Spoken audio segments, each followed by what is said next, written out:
ही अद्भुत और महान परमेश्वर है। ये साल हम जब प्रवेश कर रहे थे तो परमेश्वर का जो उपस्थिति को आपने महसूस किया, जो आनंद को आपने महसूस किया, जैसे कुछ लोगों ने गवाही दिया कि आंखों से आंसू क्यों बह रहे थे वे नहीं जानते, लेकिन उनका हृदय बहुत मगन और आनंदित था। ये आंसू कब आते हैं?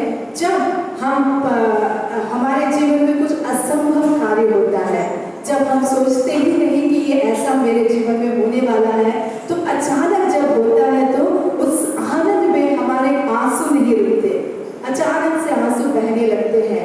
यही कार्य है, क्योंकि ये साल जो है परमेश्वर हमारे जीवन में बहुत बड़े बड़े कार्यों को, हम जो नहीं सोचे हैं वो अचानक कार्यों को, पिछले सालों में जितने कार्य रुके हुए थे वैसे हर एक कार्यों को आपके जीवन में करने जा रहा है। इसलिए पहले ही आपका हृदय मगन हुआ, आप आनंदित हुए और उनकी उपस्थिति में जो है उस अनुभव को आपने पहले ही अनुभव कर लिया। और यहाँ से आप जो है प्रभु की स्तुति और आराधना ही करने वाले हैं। आपके हृदय से और कुछ नहीं निकलने वाला, ना कुड़कुड़ाहट निकलेगा, ना आप तंग रहेंगे, ना आप निराश रहेंगे, लेकिन केवल हमेशा निरंतर प्रभु की स्तुति ही करते रहेंगे। प्रभु के नाम की महिमा हो। ये साल हमारे लिए बहुत ही ज्यादा आशीषित साल है।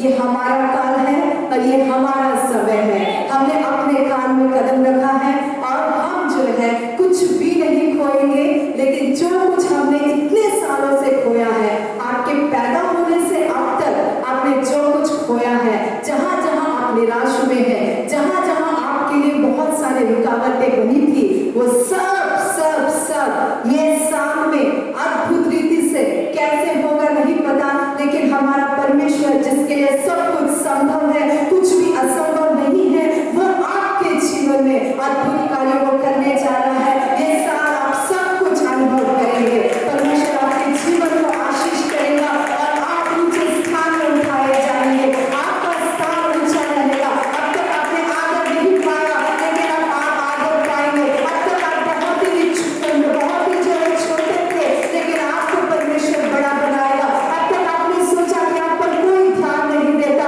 मैं एक तरफ तिरस्कृत बना रहा, किसी का ध्यान मेरे लिए ऊपर नहीं है, लेकिन अब से जो है आपके ऊपर लोग ध्यान देंगे और आपके द्वारा लोग यीशु को देखेंगे। आपके द्वारा लोग आपको नहीं, लेकिन आपके द्वारा लोग यीशु को देखेंगे और आपके द्वारा लोग यीशु की ओर आएंगे। आपके द्वारा लोग यीशु से जुड़ेंगे, क्योंकि आपको परमेश्वर ऐसे ऊंचे स्थान में खड़ा करने वाला है। Hallelujah, hallelujah. ये बहुत ही ध्यानपूर्वक हमें इस साल में चलना है। हमें किसी की बातों की चिंता करने की जरूरत नहीं है, किसी विषय में भी हमें सोचने की जरूरत नहीं है, लेकिन बहुत ही एक विषय पे हमें ध्यान देना है कि हम परमेश्वर से जुड़े हुए हैं कि नहीं। इस विषय में अगर आप समझ जाएंगे तो हर एक विषय में आप बहुत ज्यादा आनंदित रहेंगे। आपको एक बात अच्छे से आप समझ लीजिए कि मसीह में हम जो है, in Christ we are very blessed. मसीह में हम आशीषित है। యేసులో మనం దీవించబడిన వారము, యేసులో మనము ఆశీర్వదించబడిన వారము। ఇది నిత్యము మీరు గుర్తుపెట్టుకోవాలి। इस बात को हमेशा आपको याद रखना है, क्योंकि यीशु में चाहे वो परिस्थिति, कठिन भी परिस्थिति हो, अकाल भरी परिस्थिति हो, कमी से भरा हुआ हो, लेकिन अगर हम यीशु में है ऐसा आप विश्वास करते हैं, आप यीशु में है, आई एम इन क्राइस्ट, वो इंग्लिश में जो है उसका पावर बहुत ज्यादा महसूस होता है। तेलुगु और हिंदी में आपको समझ में नहीं आ रहा, मैं यीशु में हूँ तो मतलब क्या है? आप आशीष में है, आप जो है उन्नति में है, आप जो है बहुत ही ऊंचे स्थान में है, आप जो है केवल बढ़ोतरी बहुतायत में है। इसका ये मतलब है। तो अगर आप यीशु में है तो आपके लिए सब कुछ आशीषित है। परिस्थितियां आने पर भी वो आपके लिए आशीष है। अकाल, कमी, निराशा या व्याकुलपन या कुछ भी जो है आप सोचते हैं कि ये मेरे लिए तकलीफ भरी परिस्थिति है, लेकिन अगर आप जान लेते हैं कि आप यीशु में हैं तो हर परिस्थिति आपके लिए आशीष है। उसको आप समझेंगे तो हर परिस्थिति में आप आशीष को अनुभव करेंगे, हर परिस्थिति में आनंद को महसूस कर पाएंगे। कहीं पे भी आंसू नहीं निकलेगा,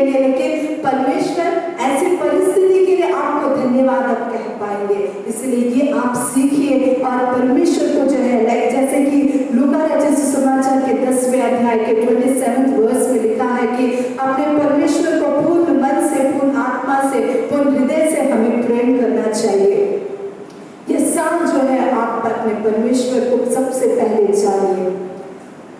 आपका अगर परमेश्वर के बारे में अगर आप जान लेते हैं, जैसा कि अगर हम एक व्यक्ति से हमारा नया नया परिचय होता है तो परिचय होते ही हम नहीं जानते कि वो व्यक्ति का स्वभाव कैसा है, वो व्यक्ति का गुण कैसा है। नया जो व्यक्ति परिचय होता है तो तुरंत हम उसको विश्वास नहीं करते, ना हम उससे जुड़ते हैं, ना हम उस पर निर्भर हो पाते हैं, या किसी भी विषय में हम उससे सहायता भी नहीं मांग सकते। लेकिन जैसे जैसे उस व्यक्ति के विषय में हम जैसे ही हम समीप होते जाते हैं तो हम उनके बारे में और ज़्यादा हमें जान पहचान होता है, हमें जानकारी मिलती है कि वो उसका स्वभाव कैसा है, उसका मन कैसा है, वो किस तरह का व्यक्ति है।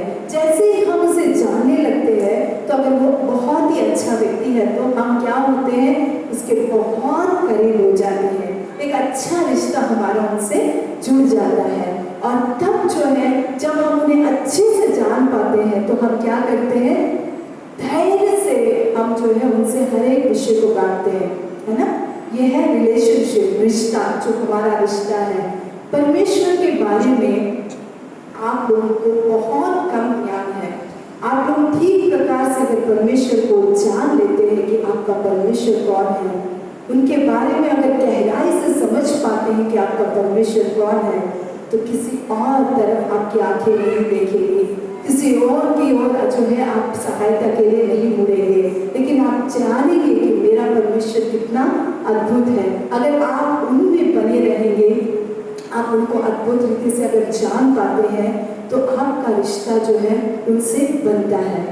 जब आप मसीह में हैं तो आपके लिए किसी भी विषय में कमी नहीं रहता, क्योंकि आपको जो है अपने परमेश्वर के बारे में अच्छे से जानना है। अगर आप अपने परमेश्वर को नहीं जानते तो आप कुछ भी जो है उनका आशीष अनुभव नहीं कर पाएंगे, लेकिन आप महसूस करेंगे कि मैं अकेलेपन में हूँ, मैं निराशा में हूँ, मेरी सहायता कौन करेगा, ये ऐसी परिस्थिति में मैं क्या करूँ।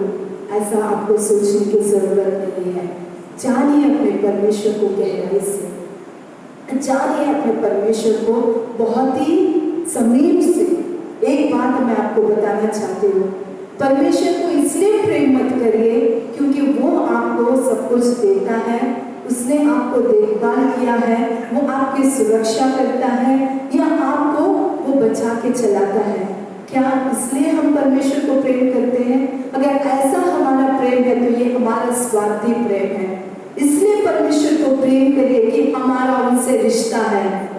माता पिता और बच्चों के बीच का जो प्रेम है, उनके बीच में बच्चे कमी में रहे, या वो गरीब परिवार हो या अमीर परिवार हो, बच्चों का और माता पिता का रिश्ता और उनके बीच का जो प्रेम है इसलिए नहीं रहता कि वो कुछ देते हैं, इसलिए रहता है क्योंकि उनके बीच में रिश्ता है। और यही रिश्ता हमारा और परमेश्वर के बीच में होना चाहिए, यही प्रेम हमारा और परमेश्वर के बीच में होना चाहिए। हमारा परमेश्वर कैसा है? बहुत ज्यादा प्रेमी है। हमारा परमेश्वर कैसा है? वो हमें बहुत ज्यादा क्षमा करने वाला है, कभी भी हमें निंदित करके खड़ा करने वाला नहीं। मुझे बहुत अच्छा लगता है जब मैं परमेश्वर के बारे में कहती हूँ, क्योंकि ऐसा कौन है इस दुनिया में जो हमसे प्रेम करता है?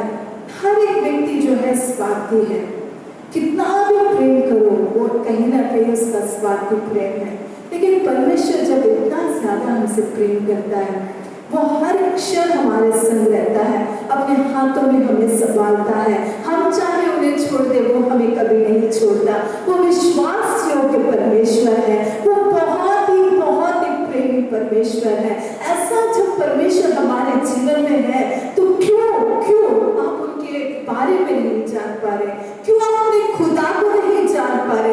क्यों अपने परमेश्वर को नहीं जान पा रहे? हमेशा जो है उनसे जाते हैं तो कुछ ना कुछ निंदा करने के लिए, किसी ना किसी के ऊपर कंप्लेंट करने के लिए, या अपने जीवन में आने वाली परिस्थितियों के लिए उनके सामने जाके बताने के लिए खड़े रहते हैं। कभी आपने सोचा कि आपका परमेश्वर कितना प्रेमी है? कभी आपने जाना कि आपका परमेश्वर कितना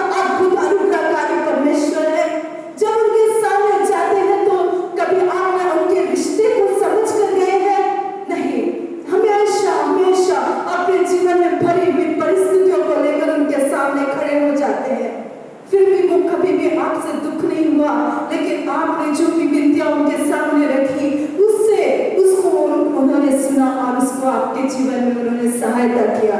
लेकिन क्या फायदा ऐसा जीवन जी के? एक मसीह का जीवन ये जीवन नहीं है। हमें जीना है उनके लिए, हमें जीना है, उनको जानना है। अरे कब तक हम अपने अपने व्यक्तिगत जीवन के लिए जीते रहेंगे?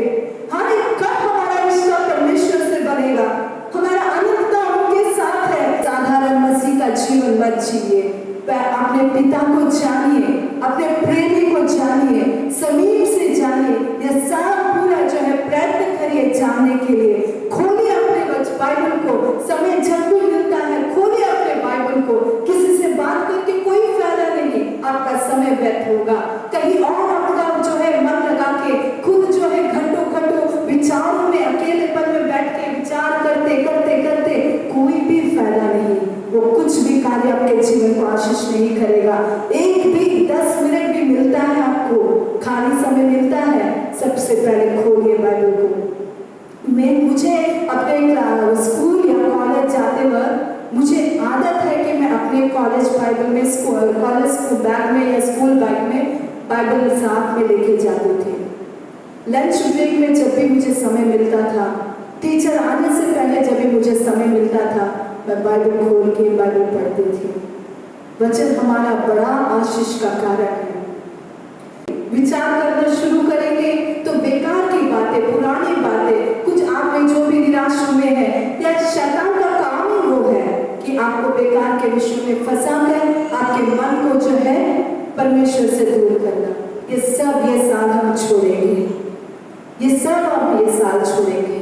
परमेश्वर के वचन को हम पढ़ेंगे, उनको करीब से जानेंगे। आज मैं निर्णय लेता हूँ प्रभु, मैं निर्णय लेती हूँ प्रभु कि मैं तेरे लिए जीऊंगा, तेरे राज्य के लिए जीऊंगा। ये साल मुझे तेरे राज्य के लिए इस्तेमाल कर।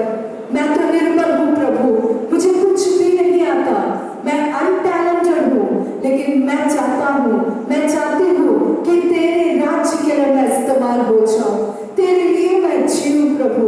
अगर ऐसा आप एक क्षण के लिए अपने अंदर निर्णय लीजिए। తండ్రి స్తోత్రం మీకు ఉదయకాలంలో నీ బిడ్డల ప్రభువా, నీతో నాయన సహవాసం కలిగి, నీతో సంబంధం కలిగి, నిన్ను ప్రేమించే వారు కలిగి, ఓ ఇక్కడ నుండి నిన్ను ప్రేమించాలని, నిన్ను వెంబడించాలని, నీతో సహవాసం చేయాలని మీరు తీర్మానం చేసుకున్నారు ప్రభువా. దేవ ఇంతకాలం నీతో పాటు కలిగిన అవగాహన కేవలం నీ యొక్క ఆశీర్వాదాలు అడుగు నిమిత్తమే మీరు జీవించాలని, ఇక నుండి అది కాదు కానీ నీతో మేము ప్రేమలో ఎదగాలి, నీతో సహవాసం ఎదగాలి, నీతో నేను కలవాలి, నేను నిన్ను ప్రేమించాలి, నేను నిన్ను అనుసరించాలి అని తీర్మానం చేసుకుని ఇక బిడ్డలను యేసుక్రీస్తు నామములో మేము ఆశీర్వదిస్తా ఉన్నాం ప్రభా. ఈ సంవత్సరం అంతా అత్యధికంగా ప్రభా, అన్నిటికంటే ఎక్కువగా నీ బిడ్డలు నిన్ను ప్రేమించేవారుగా పరిశుద్ధాత్మ దేవుడు నీ యొక్క ప్రేమను ఇప్పుడే వారి హృదయంలో కుమ్మరించును గాక. రోమా 5:5 ప్రకారంగా పరిశుద్ధాత్మ దేవుని చేత హృదయాలు నీ ప్రేమ కుమ్మరించబడుగాక, వారిని అత్యధికంగా ప్రేమించేవారుగా మలచబడుగాక. దేవానికి స్తోత్రం. కాలం తీర్మానించుకున్న బిడ్డలందరూ బట్టి వందల నూతన సంస్థలో 2022లో ప్రభా ఈ సంవత్సరం అంతా నీ బిడ్డలు నిన్ను అధికంగా ప్రేమించగా మార్చవేయండి. Thank you Lord. మీ చూపిన కృపగా స్తోత్రాలు. యేసుక్రీస్తు నామములో అడుగుచున్నాం తండ్రి.